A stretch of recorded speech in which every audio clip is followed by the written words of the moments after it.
Yay, Bree, welcome to the show. I'm so glad you're here. Thank you so much for having me. I'm so excited that we get to hang out. I miss you. I know. I'm like counting the days till we get to go to Bali. Okay, Yeah. so take us back to Bree before YouTube, before celebrity YouTube status. Tell us a Oh, little you're bit of backstory. um, so I was born and raised in Cleveland, Ohio. I was the firstborn in my family. My sister came along 6 years later after my mom actually went through a number of miscarriages. So Oh, wow. I remember, like faith has always been a big piece of my family, my upbringing. I remember praying for a baby sister. Like it was something I recollect. Um, and in school, I feel like I was always typed as being, whether the marker was gifted was the term that I was called, but somebody, since kindergarten that was getting pulled out of my classes, which I went through a lot of bullying because of that, or just a feeling of being ostracized from my peers. And it was really, really hard going through all of that, but I feel like has made me into the human that I am today. And I think had I not been pegged that by my teachers, I wouldn't have been the first person in my family to go to college. So had dreams of being a broadcast journalist. It was my favorite thing in the world to do on Friday nights with my grandma because my mom was a singer-songwriter, so she performed every single weekend, and my dad would be with her. So until I could kind of be on my own, I was shopped to my grandma's and grandpa's every Okay. single weekend, and we would make dinner together, watch 2020. There would always be these just stories of either people's life or kind of investigative journalism that I was like, this is amazing. I was so hooked on learning people's stories or finding things out about the world that I thought it would be really neat to go into journalism and just give a voice to people whose stories should be heard, or kind of do that investigative journalism of, oh, this is something that you don't know about that you should. And while I was at OU, it was when the stock market crashed. So I was in a lot of fear because I knew the debt that I had to pay upon graduation, because right away, you have to start paying for whatever those loans are you took out in college. And just knowing that my family, I came from a very humble background and couldn't support, it was all on me. As soon as I graduated, I spoke to a professor, hey, I'm not getting any job opportunities. I've sent my resume tape out to all these stations, but they're on a hiring freeze because of the stock market crash. And I was absolutely terrified. And she said, you could be my graduate assistant. You could help teach the undergrad broadcast journalism course with me. And I stayed, got my master's in communications. And during that time, I learned about Teach for America, which is a nonprofit, puts graduates into low-income classrooms to teach for 2 years. And I think had I not gone to school for journalism, I would have gone for education and to be a teacher, just because of the impact my teachers did have on me all throughout my upbringing. So I taught 7th grade English in Baltimore for 2 years, got recruited to be a recruiter. From that role, was actually recruited again to become an HR executive for a local school district. And that's when I first started my YouTube channel, because I became a mom during that job and connected so much to other mommy YouTubers that I watched their pregnancy updates, but none of them were working moms. They all were stay-at-home moms. So it kind of got to a point where I was like, I feel lost again. I don't have anybody telling me, here's how you clean your pump parts at work when you don't have your home to boil stuff on the stove. Or when you're traveling in an airport, here's what you can do to get your milk through security, all that kind of stuff. So started my channel, and it was really just for fun. I didn't realize that it could be honestly a better paying job than the one that I had at that point in time. But I'm so glad I started it then and kind of learned from so many mistakes that I made at the beginning by connecting with other YouTube moms, and just felt like, wow, this is truly a combination of all the things that I wanted to do. I wanted to be a broadcast journalist, and I wanted to be able to be a teacher so I could teach people things throughout my videos. And I just feel so very grateful that I've had this opportunity. Oh my gosh. That was like bird's eye view. Let's get through it. I love it. Okay. So backing up just a little bit, what did your parents do for jobs? My dad was a salesman. So I remember him at certain points, he traveled very frequently when I was a kid, and it would be just me and my mom at home a lot of times. And shortly after my mom had my sister, so I was about 7 years old. She was 30. She started her singing career then. Okay. So she started her career a little bit later, and she is a songwriter. She would perform every single weekend, and my dad was just like her go-to support guy for whether it was running her sound or helping, you know, with the management of the band and getting her gigs and all that kind of stuff like that. So it was truly like a little family business for them. So you grew up and you said you were the first in your family to go to college. They didn't have college degrees. Okay. Mm-mm. And they were both entrepreneurs. So did they kind of give you that perspective growing up of like being an entrepreneur and trying things like that? I think so. Because I just would see my mom being at home, and it was right around the time that computers came out. And she would always be just so busy upstairs on her computer doing stuff. And sometimes I would just ask, like, what is it that you have to do? So I do think it gave me so much insight into, oh, this is the bookkeeping work that goes behind it, or this is the office management kind of stuff that goes behind running your own small business. So yes, I was totally like a sponge absorbing all of that, I'm sure. Totally. Well, and I think sometimes people, it's hard for them to make the switch from thinking like someone who gets a job versus someone who's an entrepreneur. And so it's cool that you had that as an example. Did they push you to like be better since like you clearly were gifted, you were getting pulled out of class? Was that encouraged by them, or like what was their role in all of that?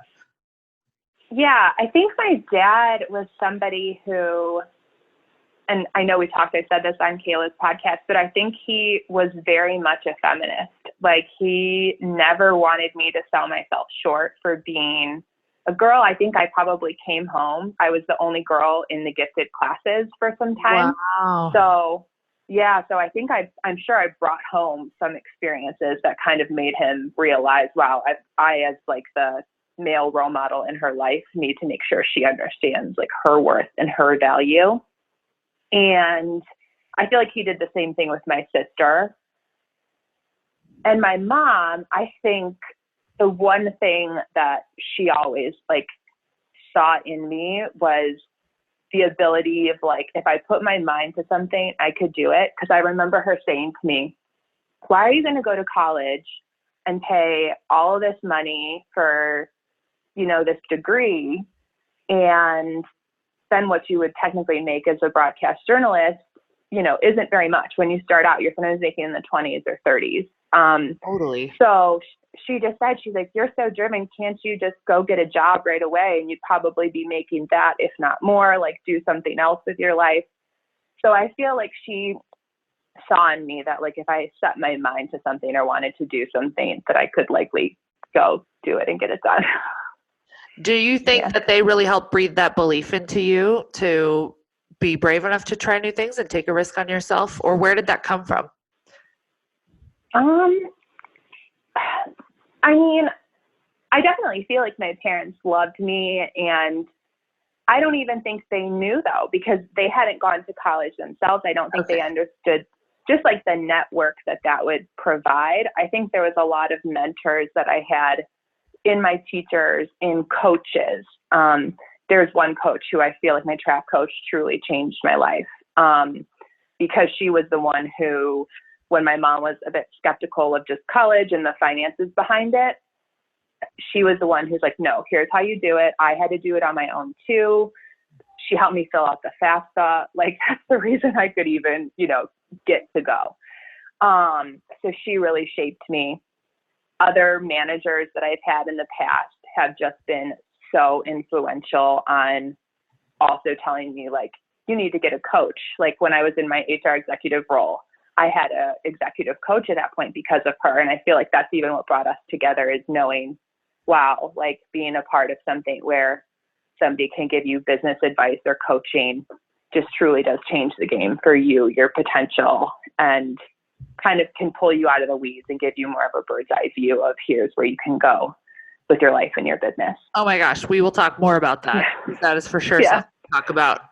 So I love that you saw a need in the YouTube community, and it wasn't even like you thought it was a need for everyone, but you thought it was a need for you, and you decided to do something fun and fill that need. We heard that story from what was her name at the mastermind event where she talked about how she was looking for a podcast that showed Natalie Jill. Right? Yes, that showed entrepreneurs that built something from nothing, and she couldn't find one. So she was like, I'm just going to create it myself. And most people would see that and go, well, if it's not out there, there must not be people who've done it. And instead, she was like, no, I'm going to go find these people and I'll interview them on my podcast. And she made a podcast because it was what she wanted and needed. She needed to build her own faith in that. You did the same thing with a YouTube channel. And I really think that's the secret to figuring out like your purpose and your calling and a business. Like it's literally going, what do I wish I had? What do I wish I could find? What do I need right now for me? And if it's not there, girlfriend, that's your sign. So like talk about doing that. Did you even have any kind of idea it would like become a thing? Did you hope to be like the other girls? No, I mean, no. To be honest, I'm a big manifester. It wasn't until later on that I started manifesting things about YouTube. I was manifesting other things that YouTube allowed to become possible. At the time, I wanted to get into a house as my family was growing. I was still working in that other job, but YouTube is what gave me the side money to decorate the house. Totally. And then that's what I feel like spiraled on YouTube was people love the decorating videos that I then was able to make because that's what they were requesting. They said, you just moved in this new house. Can you show us how you're decorating it or like as you're decorating it, the process? And that's when I started to see my channel hit like a big boost of growth. So, yeah, so when you first started your channel and you start posting those first few videos, I mean, I know how it is when you're first building a business and you get like no one's watching, no one's commenting, or maybe it's like one view, you know, like how was that and how did you keep going? Was it solely like, did you have that mindset of solely being like, doesn't matter if anybody else, this is for me? Or did it affect you? So that's where I think I'm slightly different. I mean, there's a lot that I would give advice to women who want to start their channel and see it have a good start. I was starting my channel though for my selfish purposes. I was posting a monthly baby update of my son instead of writing in a baby book. I was showing him and talking about the milestones he hit. And I was just like, okay, a couple of times I thought it would be cool to look back on, here's what a day in the life looks like when Landon was this old. And I just recorded sort of what my schedule looked like that day. And I figured other working moms who were pumping or had a baby would just want to see like, oh, here's what she does. Like, so she has breakfast with him, like packs her pumping bag, goes to the office, pumps at these hour increments throughout the day, goes home, does the bedtime, bath time routine with her baby. And just like how then I like would clean up and prepare for the next day. And that was all honestly just kind of for me. It's so funny because before my dad passed away, we binged a ton of old home videos and they had done the same for me. Like when he got his video camera, they literally have a day in the life with Brianna, like when I was a baby. And that's what they did. They were like, here's when you eat, here's when we give you a bath, here's when we just, so I just feel like it was like a weird natural thing for me that if I didn't have this audience, I would probably still be wanting to use my editing skills. I love that creative part of broadcast journalism. So it wasn't because I was like seeking an audience. I was doing it selfishly in the beginning. What a great idea. Because my husband brought me the baby book and I told him, I was like, I will not fill this out. Like I am not, I know myself well enough. I won't fill it out. And I for sure didn't, but I was trying to blog at the time. I wish I had like thought to do videos instead because it would have been so much easier to just snap a video. That is such a great idea. Okay. How did you learn how to edit? Did you know from like broadcast journalism stuff? How did you figure that out? Yeah, I learned a lot about just shooting things in journalism school, just so that you could put on, you know, a nice sort of production element to making Okay. videos. I will say in the beginning, though, I was using my cell phone because, again, this wasn't like for an audience. I wasn't trying Totally. to impress anyone. So the quality is not, you know, what I put into my videos currently, where I've invested in a better camera and I've invested in lighting if I need it for certain videos and all that kind of stuff. Yeah. So. You just went in and were like, I'll just teach myself whatever. But I just love that it started with like, this is what I want for myself. That's a great idea. I love that you did that the day in the life of your kids. Okay, you referenced your dad passing away. When did that happen? Yeah. It was Father's Day of this past year. Oh my gosh, that's recent. Yeah, he battled MS, so he was diagnosed between my junior and senior year of high school. So it was something I watched him go through, but it didn't get as bad until the summer of 2018 when he had a fall. And it was just, he never recovered from that. And then so many other things just sort of crumbled as far as his health goes. He fought really, really hard, though, because he was put on hospice September of 2018. Wow. And didn't pass away until June of 2019. So he was a fighter. He fought really, really hard. I'm so sorry. Yeah. That's so recent, thanks. too. Yeah. Would you say that was your rock bottom in your life or your story or what? Honestly, yes. I think there was so much, just the year. I mean, that was like a piece of an event. And obviously when you hit rock bottom, you get emotional. So yes. Yeah, I for the year that I was not only his caretaker, my one aunt described it as you're what they call the sandwich generation, because you're sandwiched in between like caring for your parent and caring for your child or children. Totally. And not many people have that at like the same exact time. It obviously happens, but it's usually like your kids are a little bit older because he obviously passed away at a younger age.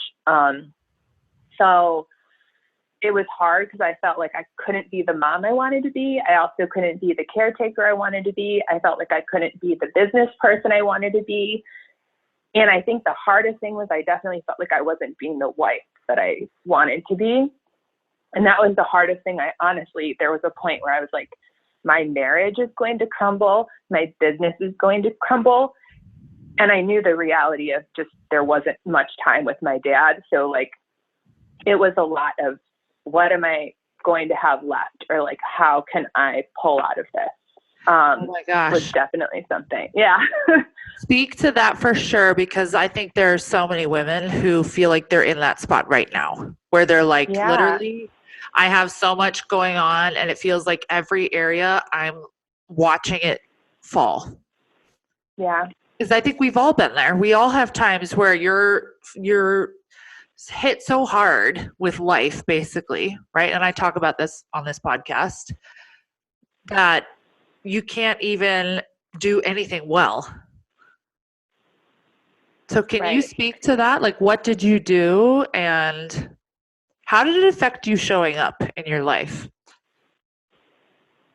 I mean, I think if anything, my dad did just show me like I needed to keep going.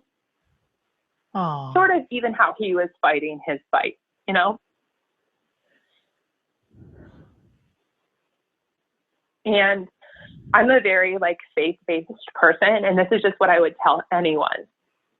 I had the worst anxiety of my life during that period. Like I was going to the doctor and saying, please do an EKG, run these tests, because I'm almost positive that something is wrong with my heart, because it literally was just like, I'm suffocating. I can't breathe. It feels like there's a cement block laying on my chest.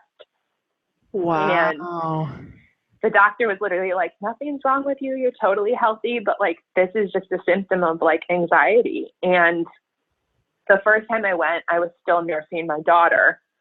And I like thank God for this doctor, because he said to me, I could prescribe you something, but you know, there could be risks. the fact that you're breastfeeding. There are certain things that they say it's okay, but he's like, I personally just would advise you go on the Mediterranean diet, really examine your sleep routine, your workout routine, really think about everything you're doing to take care of yourself right now, because clearly your cup is completely empty. Like you've poured it into everybody else in your life, and you're continuing to try to do that when you have a drop left. Oh my gosh. He was amazing, because I was like, wow, thank you for just not like, take this and hopefully it will band-aid your problem. And I think that one just like caused me to really reflect, completely changed my morning routine, completely changed a lot of my eating habits. And then I just had to really examine my faith, because I think another part of that anxiety was I was just doubting a lot. Like I was seeing my dad suffer so bad, and just was filled with the doubt of like, why would God allow this to happen to another person? You know? Oh, so, totally. And I think it's totally normal and okay to question that. Okay. I haven't heard this part of your story before, so now I'm like, ooh, we got to dig into this, because again, I know there are so many women out there resonating right now with the empty cup thing. And we have poured ourselves out and poured ourselves out and poured ourselves out, that we're so empty that we're not even in a place to take a step forward, to start a business, to work on ourselves, right? And we know that's what we need to do. But can you speak to the fact that literally it had taken your health, like it had taken everything from you, and you couldn't even show up anymore for the people because of that? Right. Well, and I think that's where I was probably the most real. Like I shared what I was comfortable at least sharing on my YouTube channel or on my Instagram, just about, hey, I've actually cut out caffeinated coffee from my diet, because that's one thing that made my chest feel better.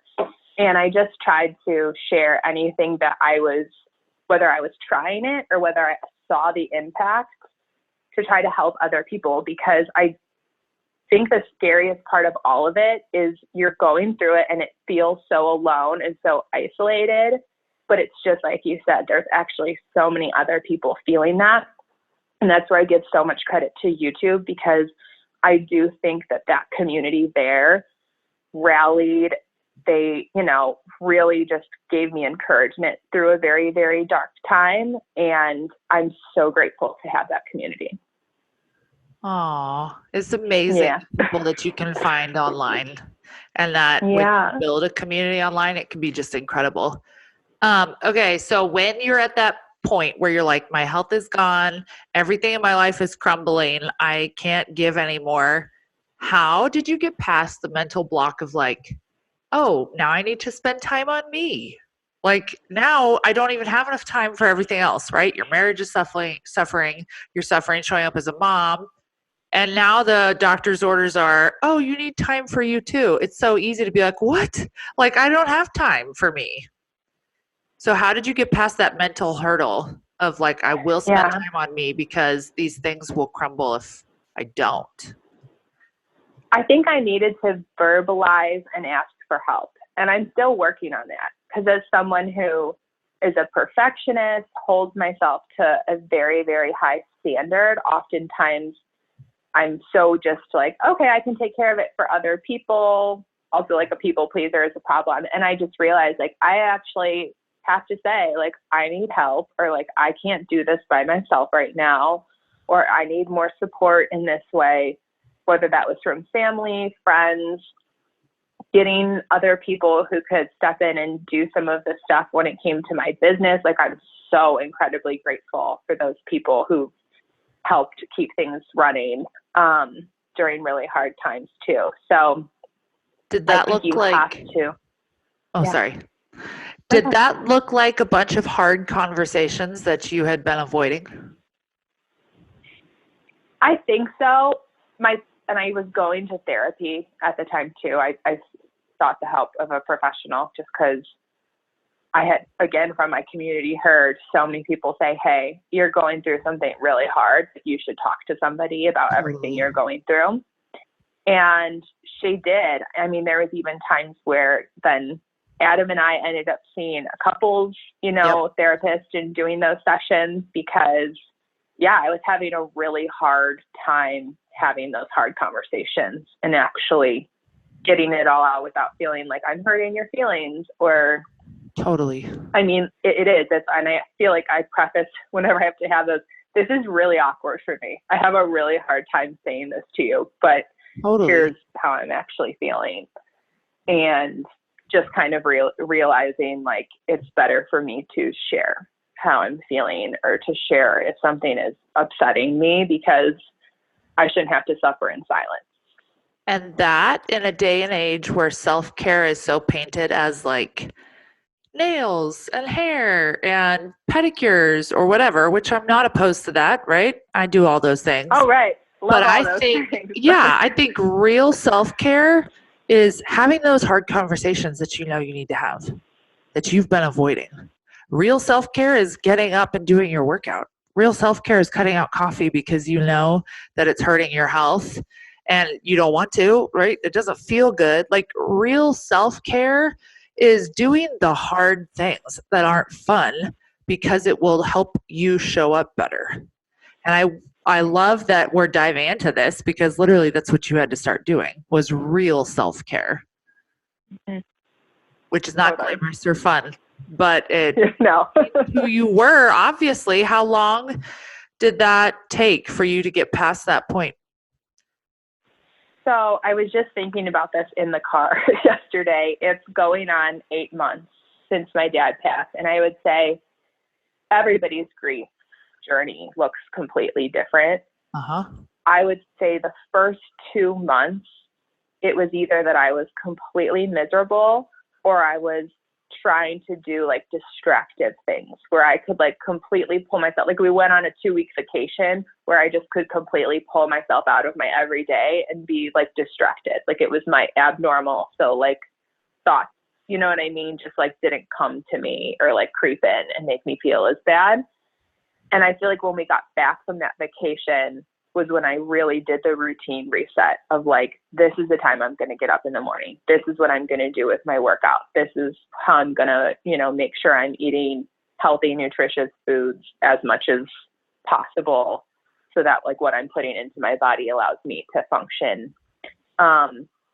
Monitoring my sleep is huge because I'm the first person who's like workaholic, like, oh, I'll just stay up and do it. It's okay. Sacrifice sleep. And then I'm the crankiest, crabbiest, most horrible person to deal with the next day. And like, I don't want to do that to myself or other people in my life. So totally. Yeah. I need my sleep too. I go to bed early and I have no shame because I'm like, because then I show up awesome in my life. So like, yes, I was joking with my girlfriends because we had like a Galentine's Day night and we'd originally set the time for 7 and it was at my house. And that day I texted them at 5 and I go, hey, since I'm like a grandma and like to go to sleep early, do you guys want to come over any earlier? And they were literally like, on my way now. Everybody else is in the same boat. We're like, we've reached our 30s and we're like, yeah, we'd like to go to bed. Like we need our sleep at this point. That's a real thing, man. That's a real thing. I get it. Okay. So how long were you posting videos before your YouTube started to like really take off and blow up? So I would say I saw a pop, like there was like a wave of new subscribers when I got pregnant with my daughter, Presley. So having my second baby, because then I started doing the same video updates that I would watch when I originally started like watching YouTube.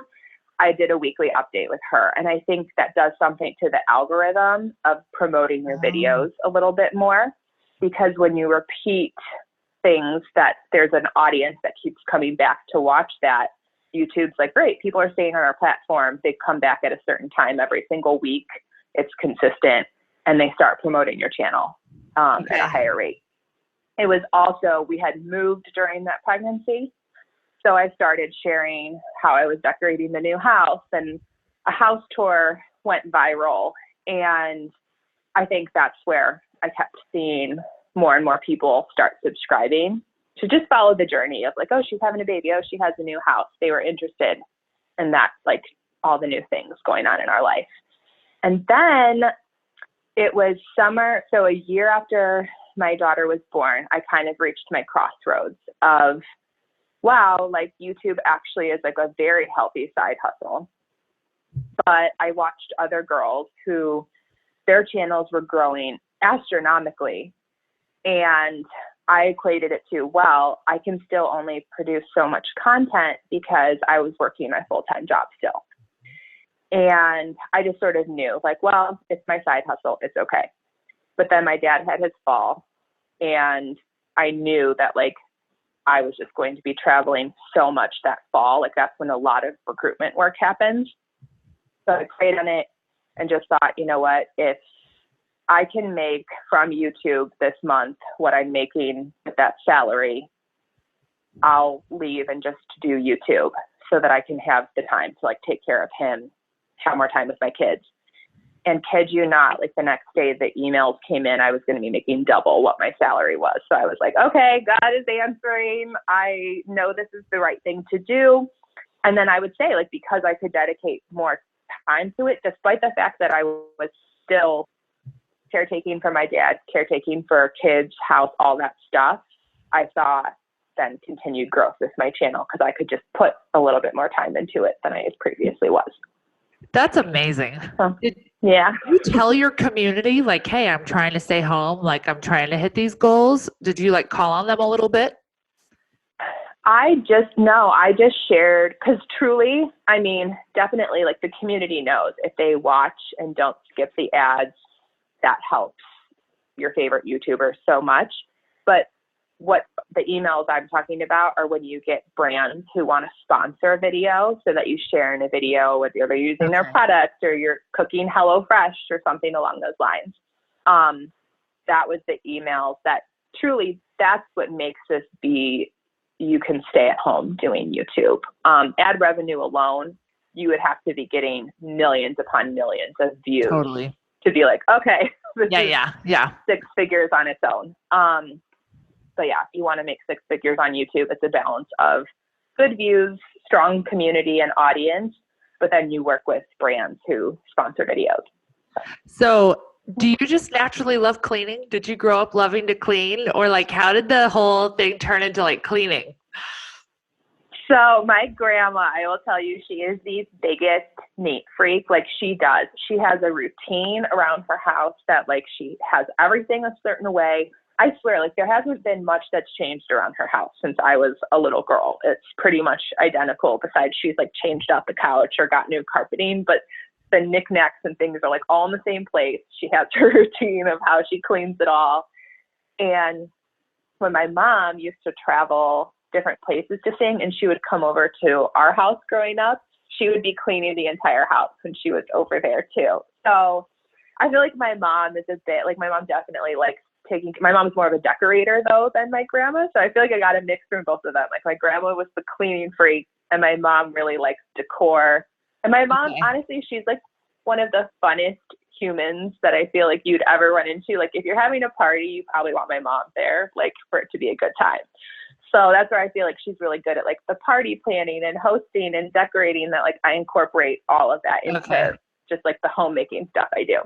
So fun. Yeah. And you give away so many free like checklists and printables for like cleaning and organizing. And I'm like, gosh, this girl makes me feel overwhelmed just looking at all of this. Oh, it's amazing. So anybody listening can go get her free stuff, which is awesome. Right. If you just sign up for the newsletter on the blog, I have a slew. I mean, I would definitely say there's at least 20 to 30 different printables I have for just different things to organize, to-do lists, budget trackers. I love it. Like, yeah, tons of stuff. Did you ever struggle with the comparison trap with looking at these other YouTube girls who are making it big and being like, see, there's already people doing this, so like, why am I even trying? Like, did you struggle with that mindset at all? 100%. And there is, and I'll just say it, like I've been treated really poorly by just, there is this competitive nature to it. And I am not one that like wants to compete. Like, I think there's room for all of us. Your background's different than mine. for a reason, and God gave you certain gifts for a reason, just like he gave me certain gifts and experiences for a reason. And there are amazing people who feel that way, genuinely like want to help their community. And I think that's just what I want to encourage other women in, no matter what space. If you want to join YouTube, or you're joining the blog world, or you want to be an Instagram mom or run an Instagram business, like whatever it is, you have a different value add than every other person, even if they might be selling the same thing or in the same niche as you. Like, you might be able to help somebody because of the experiences you've had in a way that no one else in the world can. Oh, and I agree with that 100%. I also think it's so hard for people, they hear that and they're like, okay, intellectually I get that, but how does that practically play out? Like, how do you even get to the point of like realizing what your value add is? Because honestly, I think that's what holds women back so much. Is they're like, okay, I hear that. Like, I have experiences that's valuable. Like, how do I practically apply that? Right. And I think that's just it. I've had people say to me, oh, this person copied your thumbnail. And I'm like, well, that's good. Like, I hope somehow it helps her figure out, what she wants to do and where she wants to go with her channel. Or if a person like does a very similar video to mine, I'm just like, well, maybe she likes the same things as me. I know I probably have a different mindset around it than other people. And I think that competitiveness is good and can be a driver for a lot of people to be successful. But I feel like I'm not really answering your question. Rephrase your question. No, but so you are better. But you are talking about something that I do want to talk about, which is the fact that you can get so distracted by other people and what they're doing, or if they're potentially sharing something similar to you, or if they might have even taken something you said and used it in your video. You know what I'm saying? Like, there's no end to the plethora of stuff that we can find, right? To be distracted by other people and to get upset and to get offended.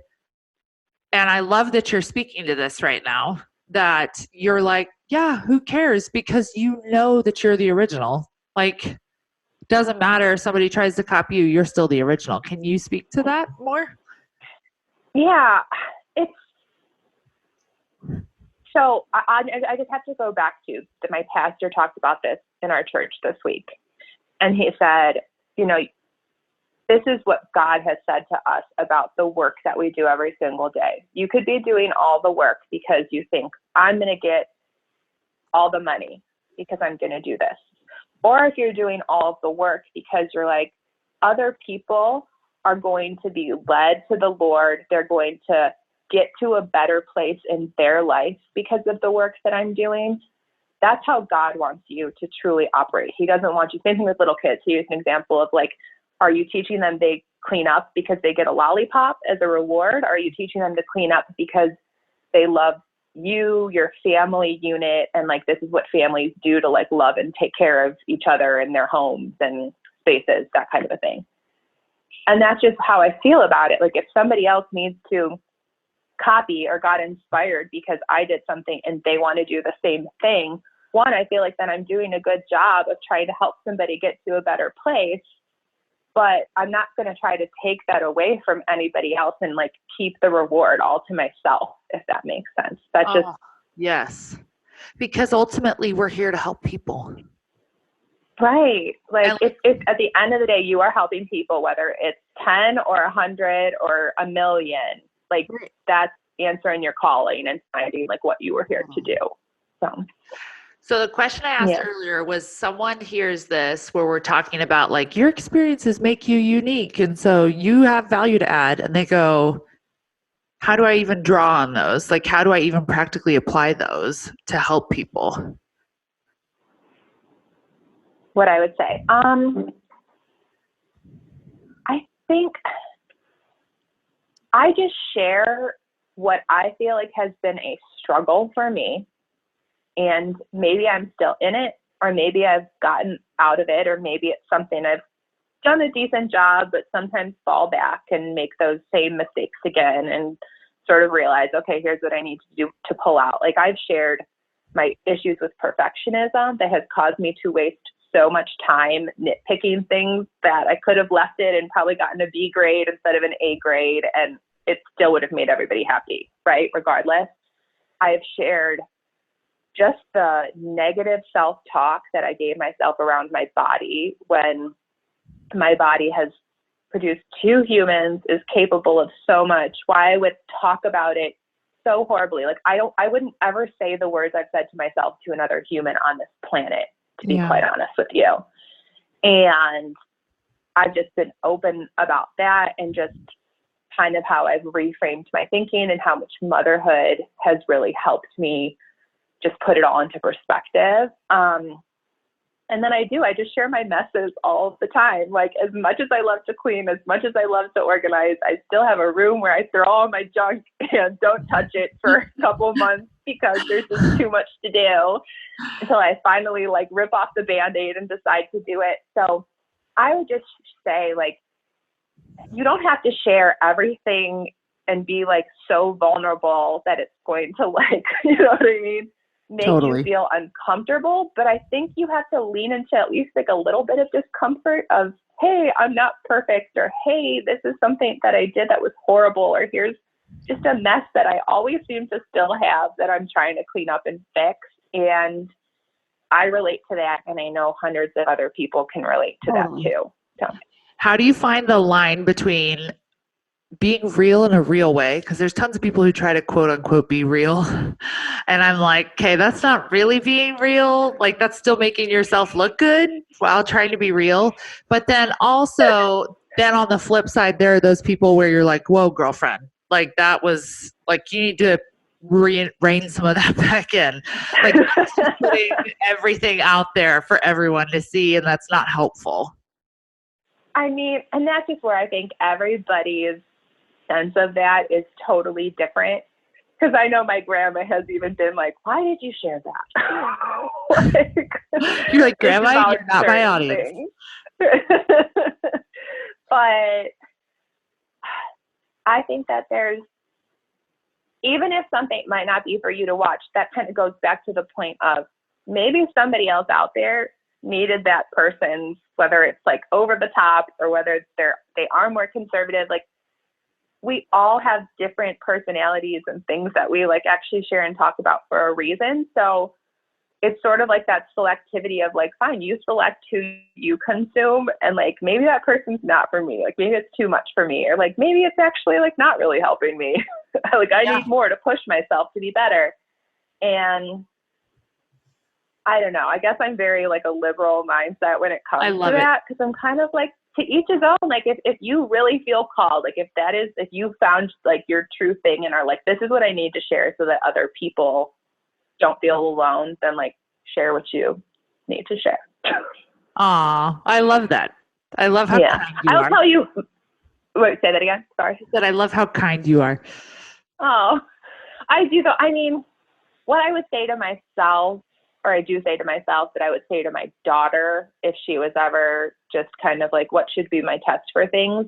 I found this quote on Pinterest, and I think about it a lot when I'm like, does this feel like something I should share, or should I like hold for a second? And it's that girls seek attention, women seek respect. Oh. So, I mean, the way I apply it to what I do is I could, draw attention to a lot of things, right? But some things I know I could, one, respect myself more and respect my family's, whether it's their privacy or like whatever, if I stop, go through it, think about it, and share my reflections afterwards in just a more collected way. So I try to find that balance of like, okay, here's the things that I can share in the moment, but like, here's just some things that I know I personally like don't want to share until I've reflected on it and can be more grounded in what I want to say. That is such a good quote. I just wrote it down. I'm like, oh, that is so good. Okay, so now tell everyone, I already told them like this year, your YouTube channel is going to be making over 7 figures, which is incredible. Tell everybody, like, what's your goal for the year? Like, where are you going with all of this? What's in your future? Yeah, so I am so excited to be launching a podcast. Yeah. I cannot wait. You're going to be a guest, so I cannot wait Woo! to have you on it because I've shared how I listen to your podcast in my videos and on my Instagram. And I know so many people in my community have been like, thank you for sharing Joy's podcast. It's amazing. Yay. Yeah. And I feel like my husband now knows like you via your voice too, because I'll like listen to it in the bathroom while I'm getting ready in the morning. And he's like, "Oh, that's Joy." I'm like, "Yeah, it's Joy."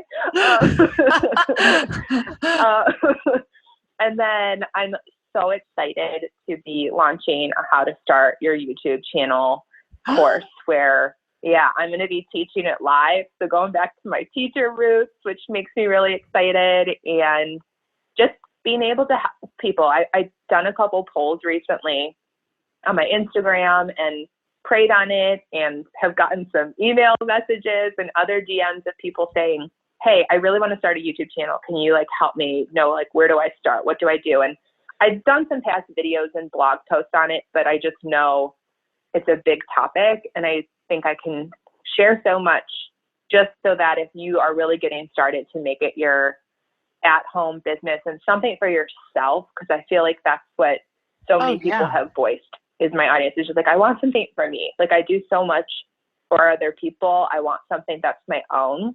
Oh, for sure. And I definitely have learned a lot and know what I would do differently if I'd started this way, way, way back when. It's funny. I'll just share one fast thing. That's why my YouTube channel is Brianna K, because I was only doing it for myself.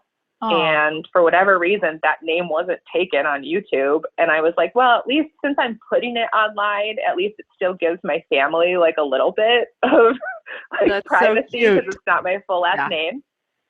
But once it kind of started building, it was really like on Instagram kind of a thing that started growing a lot. Because I think that's where people could see more of like the day-to-day of my pregnancy in the house and things, that I made that bits of Brie. Because I was just thinking, like, what's my brand? I share bits of my life, like bits of Brie, like like alliteration. So cute. But if I'd started from the beginning, my YouTube would be bits of Brie. So everything would be cohesive. My Instagram, my blog, my YouTube, all of that. So I just think there's so much I could share with other women who want to get this started and do it with the knowledge and tools to kind of get it off to a really good start. And I need it for sure. Are you teaching us how to edit on like iPhones? So that's definitely something I will be covering. Like if you're going to be using your iPhone, I use iMovie on my Mac to edit. Personally, there's a lot more functions if you use a computer, but any platform or any kind of computer that you have, there's different editing programs that you can be using. Do you record all your videos on your Mac? When I first started, I bet I did. I would set my like computer, it's so funny, on like TV trays and then like books on top of the TV tray and set the computer on it and just record it like directly into iMovie. And that's how like, it's so funny. That's like a lot of the baby updates. I remember I'm doing it because my computer's here. I'd be like holding the baby up and be like, this is landed 3 months. Like, okay. So if somebody is like, I don't have a business yet, like, should they start a YouTube channel? Like, would this be a good course for them? Like, if they're like, I don't have anything yet, but I know like eventually I want to do something. I think if video is a medium that you really, really love, I'm a very visual person. So I really do love video mediums. If you already are watching YouTube and you know this is the niche I would want to be in, or even if you're just a mom who's like, I want to connect to other people and I want to share this journey and share my story. And I do think there's something to having the videos to look back on throughout your kid's life. I think, yes, YouTube is definitely a space where there's a lot that you can do with it. And there's people all over the world who are looking for connection, looking how to do things, want to see how other people's lives are. One of the things I always find fascinating when I've done Bath and Body Works candle hauls, or because I love Bath and Body Works candles. And when I've done grocery hauls, because a couple times I'd ask for requests, and he's like, okay, I'll do this. it's people in other countries who say, we don't have Bath and Body Works, but I've always thought that was the coolest thing to like hear all these different candle scents. So like they watch the videos and they can't even buy the candles, which I think is just so cool. Or they're like, I just want to see what like American labels look like. Like how are there different foods you have than what you have in my country. And that's why I just think it's so beautiful. It's like, wow, this really is a global community of people who are just like all over the world. And yeah, it's so neat. Yeah. Not to mention, like, as a mom, I want videos of my kids growing up, and I want videos of like family vacations and things like that. And yeah, I mean, I've thought about the fact that I've put so many like little clips onto Instagram that either don't get saved unless you highlight them, or like then they're only 15 seconds. And I'm sitting here like, dang it, I wish I would have been more intentional about the video I captured of my children, right? And of our vacation. So even if it's just going to be for fun to like look back and watch family videos, not to mention it's not hard to become like a family vlog channel and get ads that you're sponsored for, or companies wanting to give you free product, things like that too. So right, totally. And I would pay big money if somebody comes up with how I can just organize all of the Instagram stories and all of the other, you know what I mean? So that like each kid can just get like a download someday of like, here's all the Instagram stories you were in. I have thought about that. I have thought about that because I'm like, I want mine somewhere, because what if Instagram goes down? But yeah. Thank you for being on today and sharing so vulnerably and openly. I have one last question for you before you go that I ask everyone that's on the show. And it's, if there's someone out there right now who's at their rock bottom moment, they're at their moment of like, okay, literally everything's crumbling, I can't keep it all together. What would you say to them as to like why to lean in to that as opposed to just kind of ignore it, you know, and put it to the side, or try to just keep staying in survival mode? First of all, just like a huge hug, because if you're in that space, I know that it is really, really, really hard. And the reason why you have to keep going is because that's going to become a huge part of your why, and like why you're going to be able to use your gift to help so many people. Because it's hard to see it now, but you're going to look back on it and realize I needed to go through that because I'm going to be able to help somebody else, if not hundreds of people who are sitting in the same shoes you're in, or feeling the same feelings that you're in, or going through a very similar experience in their life and their journey. So you're going through it because it's going to give you the innate ability to help other people. Totally. I totally agree with that, by the way. And do you find that sharing about that is healing for you? Oh, yeah. Like, there are definitely some videos I've sat down that I've been like, wow, this is just a therapy session for me. Totally. When I can talk about something, or even, and I think that's why then I do the cleaning, is because it makes me feel like I've taken some form of control back. Yep. I know it's not the cure all, but it just like helps me to feel like I've gotten control back. Yeah. Yeah. And that's what I've told everyone is like, once you get to a place where you can start talking about it, do, and try to pay it forward to someone else, because it's so healing for you. Yeah. Because that's when you do start to see purpose for it. That's when you do start to realize, oh, hey, I can actually help other people. So totally. Thank you for being on. Tell everyone where they can find you and when your course is coming out. Yes. So you can find me on YouTube. I'm Brianna K. And then all of my other socials, I am Bits of Brie. My blog is bitsofbrieblog.com. And my How to Start Your YouTube Channel course is going to be starting on March 2nd, but I will be launching at the end of this week. Check out Instagram and YouTube. I'll have all the information, but you can start signing up for it at the end of this week. Yay! Yeah. Everybody go give her some love on her channel right now and tell her what you got from this episode. Don't forget to tag us in your stories. We would love to hear. Have an awesome day, guys.